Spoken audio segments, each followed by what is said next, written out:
pourquoi s'arrêter en si bon chemin? J'en retourne une deuxième à la suite, qui va être plus courte que la première.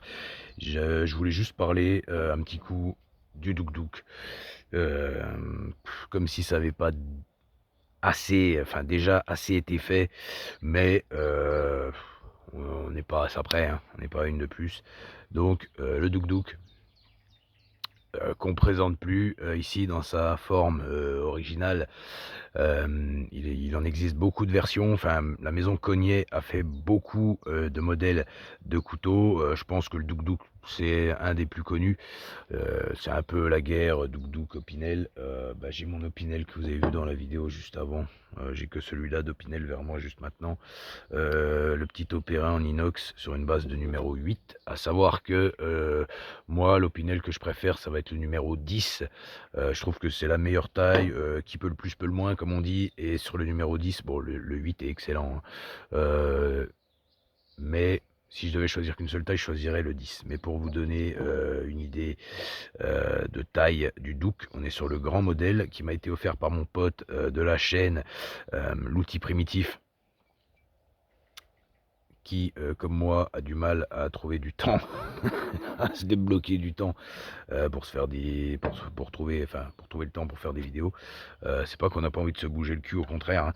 C'est que on a beaucoup de choses à faire et c'est pas toujours facile de pouvoir faire des vidéos. J'aimerais pouvoir en faire plus parce qu'il y a énormément de couteaux que j'aimerais présenter, énormément d'artisans desquels j'aimerais parler, mais bon, ça se fera peut-être pas aussi vite que ce que j'aurais voulu, mais ça se fera.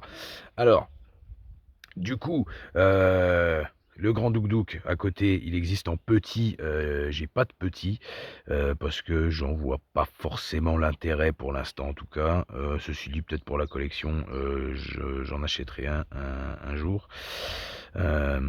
Alors, le Douk, il va avoir des avantages et des désavantages par rapport à l'Opinel. L'Opinel, forcément, bon là on est sur un custom de Fred Perrin, mais à peu de choses près, c'est ça, il n'a pas modifié grand-chose. Celui-là a une base en manche en olivier, un inox manche en olivier.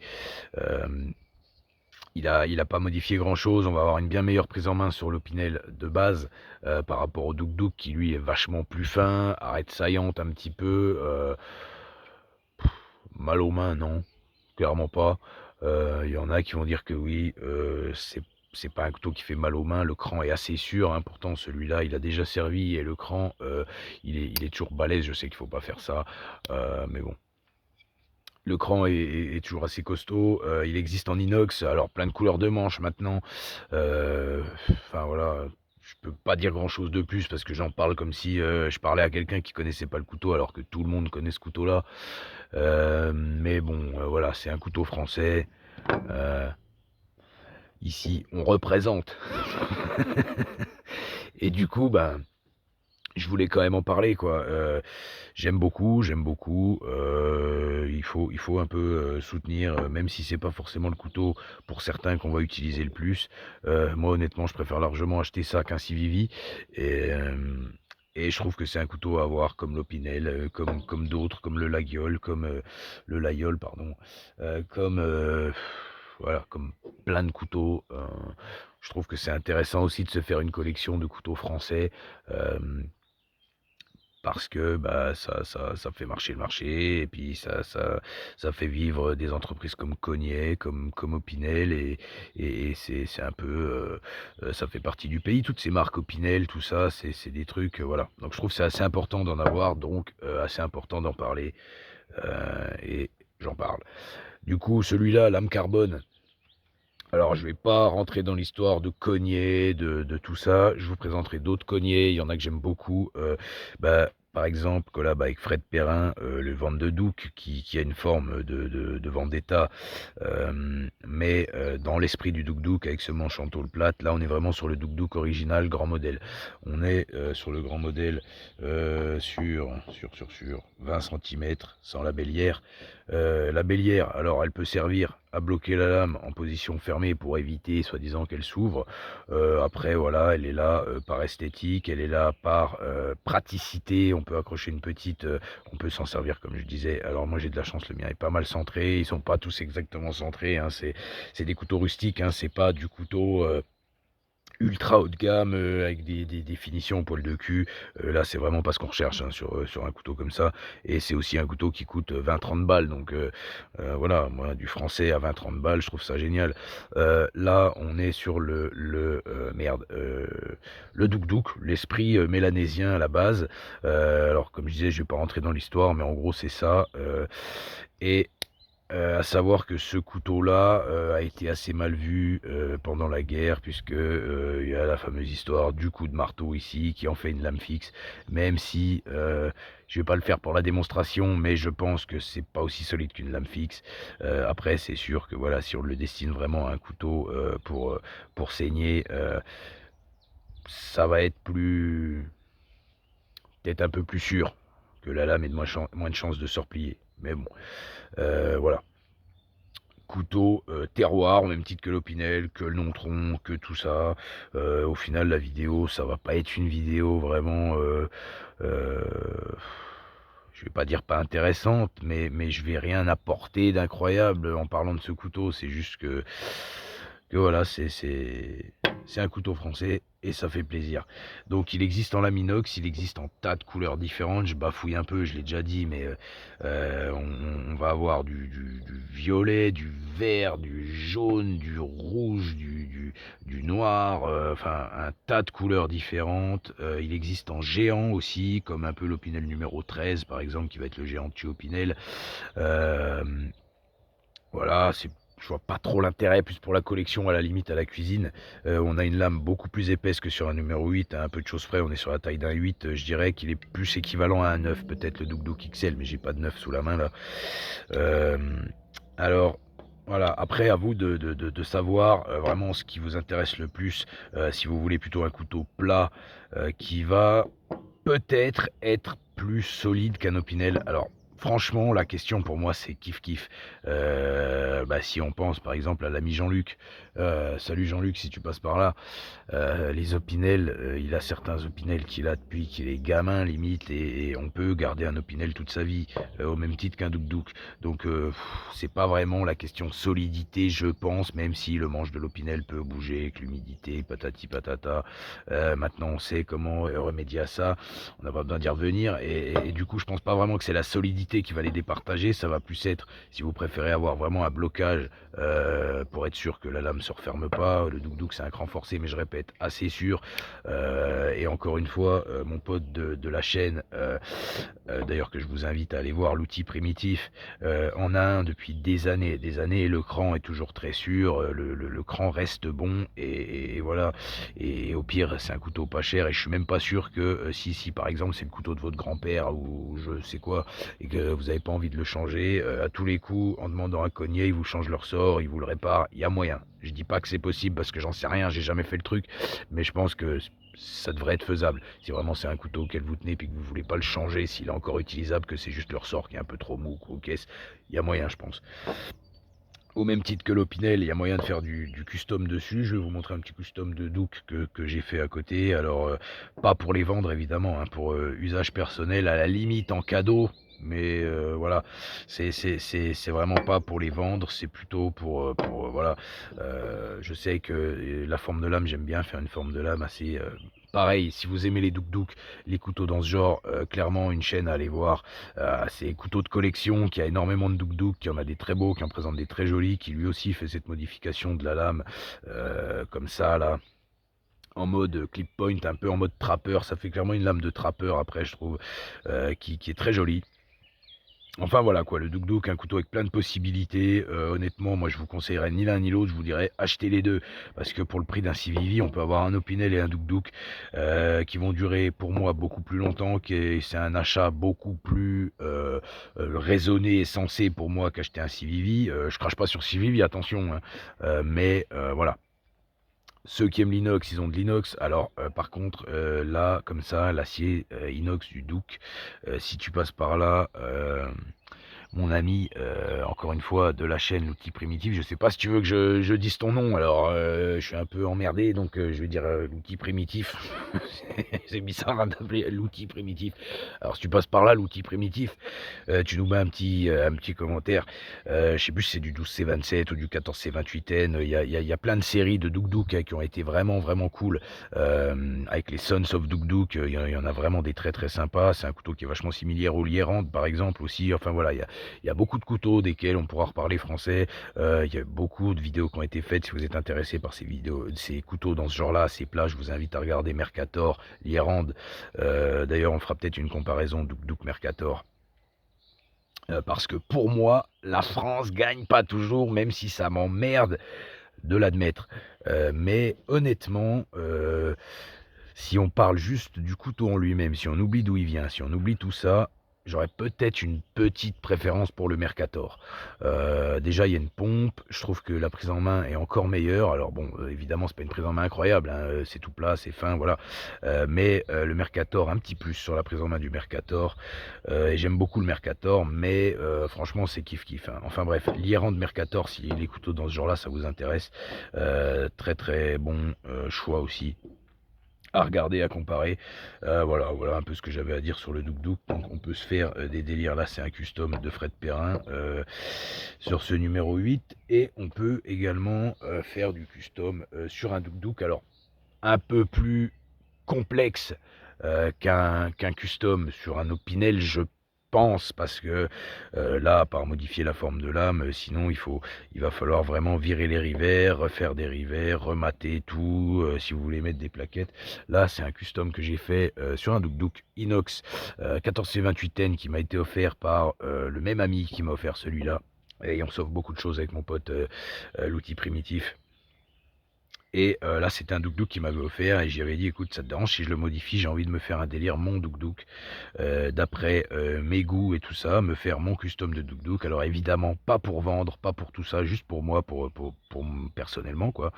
Et non, il m'a dit, bah, justement, vas-y, fais-toi plaisir. Donc c'est un cadeau de mon pote que j'ai modifié à mes goûts et que j'aime énormément. Donc là, 14C28N, c'est un acier inox que j'aime beaucoup. Alors voilà ce style de lame trapper que je disais. À la base, c'était une lame comme celle-ci. Je vais virer l'opinel derrière. Hop, on va faire un peu de place.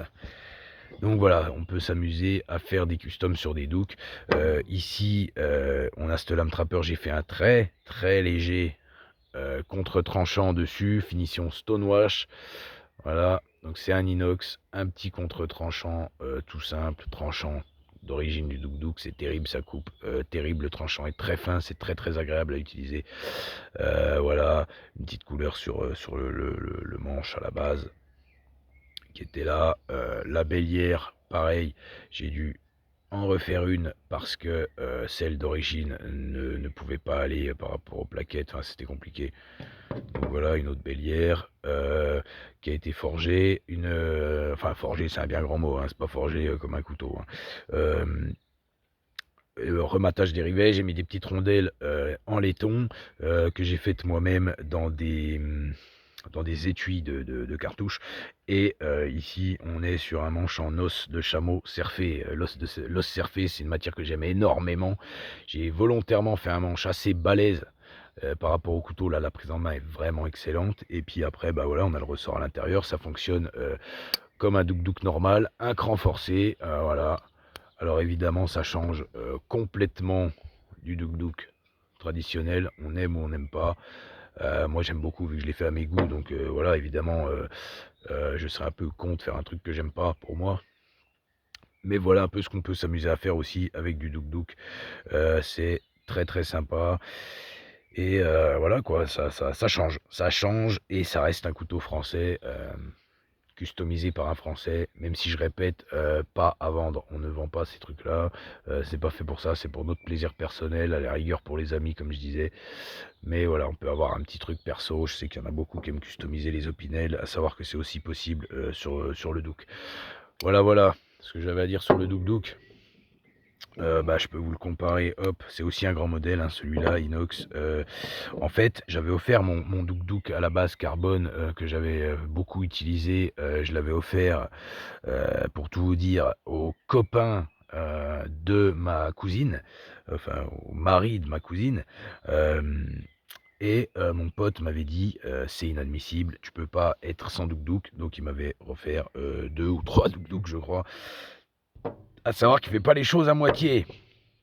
Du coup, à quoi je peux le comparer? Bah, je peux le comparer à, un EDC absolument fantastique. Petite parenthèse là-dessus, mais ça, pour moi, c'est une merveille. Alors rien à voir, hein. Clairement, absolument, mais alors absolument rien à voir. On n'est pas du tout dans le même registre, mais ça, c'est un de mes industriels préférés. C'est un couteau que j'aime énormément.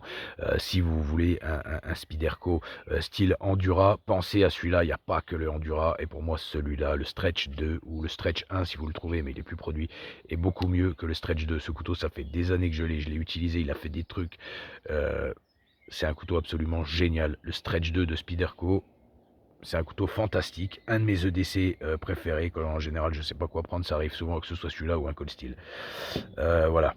Donc, bah, un peu plus petit que le Stretch 2. Le Stretch 2, on est de la pointe de la lame au cul, on est sur 21. Environ, hein, c'est toujours environ, on n'est pas au millimètre près, mais voilà. Pensez à celui-là si vous voulez vous acheter un Endura, parce que honnêtement, ça vaut le coup. Pour moi, c'est mieux qu'un Endura.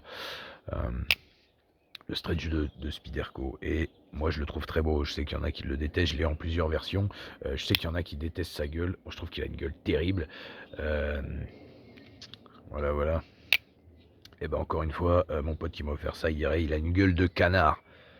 Hop, je peux le comparer avec la gueule magnifique, la gueule de la gueule en aubrac. Donc là, on est sur une version un peu plus haut de gamme de ce qui...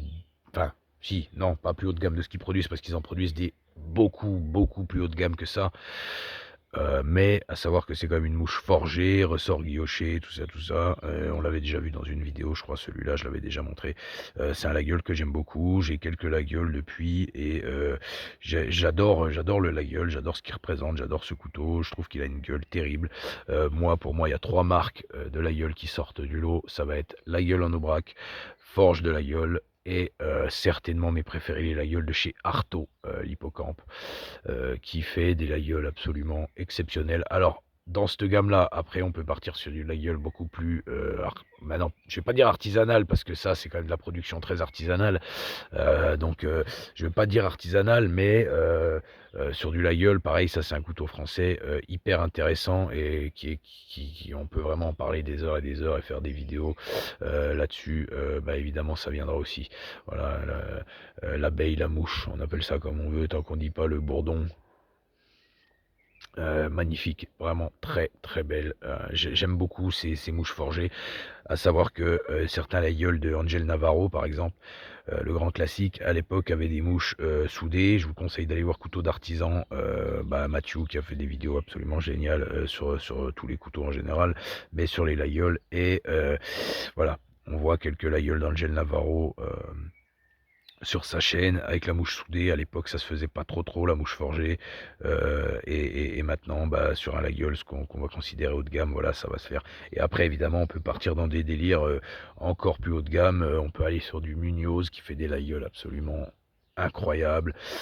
Il y a pas mal de meilleurs ouvriers de France qui travaillent le Laguiole. Enfin voilà, il y a plein de possibilités. Ça, c'est un Laguiole, on va dire, pas entrée de gamme, parce que c'est quand même on va dire dans le début du haut de gamme. C'est un Laguiole que j'avais dû payer peut-être 150 €, quelque chose comme ça. Ça fait quelques temps que je l'ai, donc je sais plus exactement. Celui-là m'est beaucoup plu, parce que c'est une matière de manche qu'on voit pas souvent. C'est tout simplement de la merde, sans merde, putain, et je tape dans le pied en plus. C'est de la merde, et merde, je tape dans le pied. C'est de la galette, de la bouse de vache d'Aubrac. Attention, important, la gueule en Aubrac, de la bouse de vache d'Aubrac. Pour vous dire, même la merde qui constitue ce manche vient de la région. Donc, on est sur un Laguiole 100% pur jus, là. Du coup, voilà, c'est de la galette, de la bouse de vache. Vous savez, ces galettes, là, des fois, dans les champs, on voit ces galettes sèches, là, de merde. On peut faire des frisbees avec. C'est ça. C'est ni plus ni moins ça. Alors, On voit encore de la paille par endroits dedans, je sais pas si ça va bien se voir à la vidéo. On voit encore de la paille. J'ai beaucoup aimé le délire. Ils ont beaucoup de délires comme ça, hein. Il y a des manches, il existe des manches en sable, il existe des séries spéciales avec des morceaux de pont, avec des morceaux de tour Eiffel, enfin des trucs, enfin je sais pas si c'est vraiment les morceaux de la tour Eiffel, mais en tout cas la peinture, enfin il y a vraiment beaucoup, beaucoup, beaucoup de choses à voir sur le Laguiole et c'est très, très intéressant. Et pareil dans les couteaux anciens, quand je parle de couteaux, putain, j'arrive plus à m'arrêter. La vidéo devait faire 10 minutes et puis j'y arrive pas, merde. Heu, je pars dans tous les sens, enfin voilà, tu vas ça va faire ça va rappeler quelque chose à à mon pote encore une fois. Ça part dans tous les sens, enfin voilà, mais on aime ça et voilà. Donc je sais plus ce que je disais, putain. Mais très beau guillochage interne aussi, voilà, petite, parenthèse, on va dire du full guillochage. Alors je suis pas spécialement un grand fan du guillochage en général, ça dépend. Ça va dépendre, de pas mal de trucs là, par exemple sur ce couteau-là, je trouve que ça marche à fond et je le verrai pas sans guillochage. Donc voilà et il y aura aussi des vidéos, c'est ça que j'allais dire avant, sur des couteaux anciens, beaucoup de couteaux anciens, genre couteau de scout, couteau de jeunesse, couteau de chantier, ce genre de délire-là. Puis évidemment, le couteau artisanal parce que c'est quelque chose qui bat, tout le reste. De l'Indus aussi, hein, parce que je crache clairement pas sur de l'Indus, ça on en a déjà parlé, vous le savez, je suis vraiment pas à cracher sur de l'Indus, au contraire et puis voilà quoi. Voilà un peu, pour le Douk, quelques petits couteaux français. Il y aura évidemment plein d'autres vidéos sur les couteaux français, des très vieux couteaux, français aussi, de vieilles navettes, des choses comme ça, enfin des vieux Châtellerault. J'aime beaucoup ce style de couteau donc voilà. Je peux vous le comparer à que j'avais mis là à côté, mon petit Yakult de sculpture que j'ai terminé récemment. Alors c'est un truc que j'ai fait pour moi, hein, donc vraiment simple. C'était le premier Yakult que je faisais. J'ai voulu le faire très très fin, un peu tapé trop fort. Ici c'est du convexe. Il reste quelques marques de marteau un peu proches. Voilà, un Yakult c'est le principe. On a un côté convexe et un côté tout plat avec un creux au milieu. Ici c'est complètement creusé dans la lame et en fait il n'est pas encore affûté, hein, pour vous dire.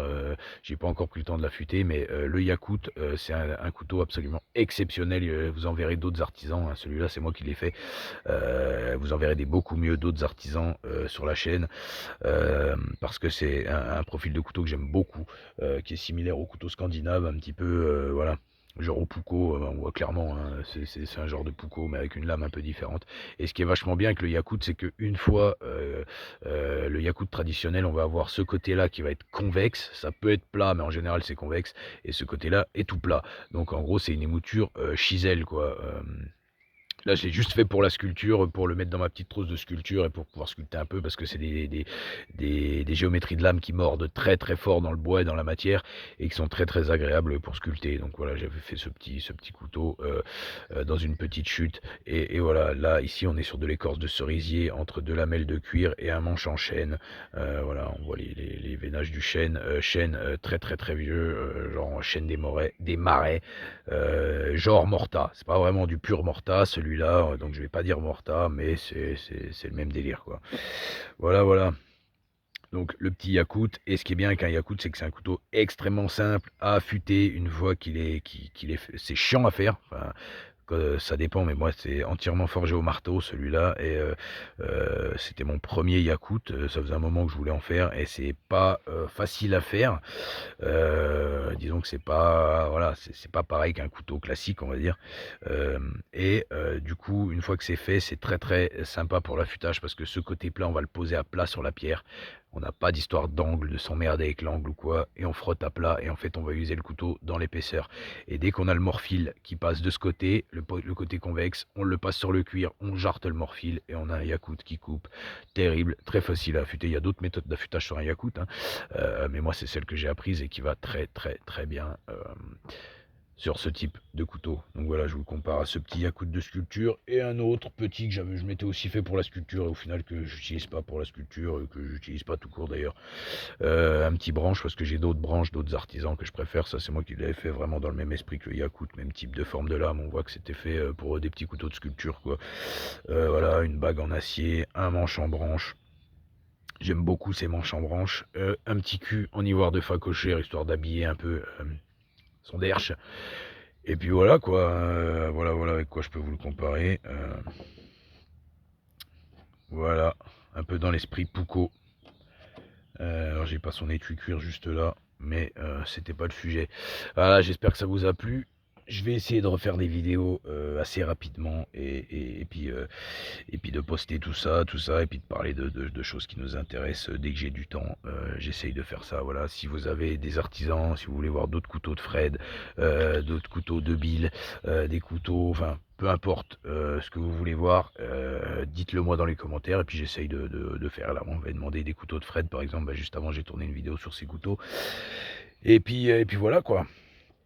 De l'indus, de l'artisanal, du fixe, du pliant comme d'hab. Voilà. Allez, je vous dis bonne fin de journée à tous et à très bientôt.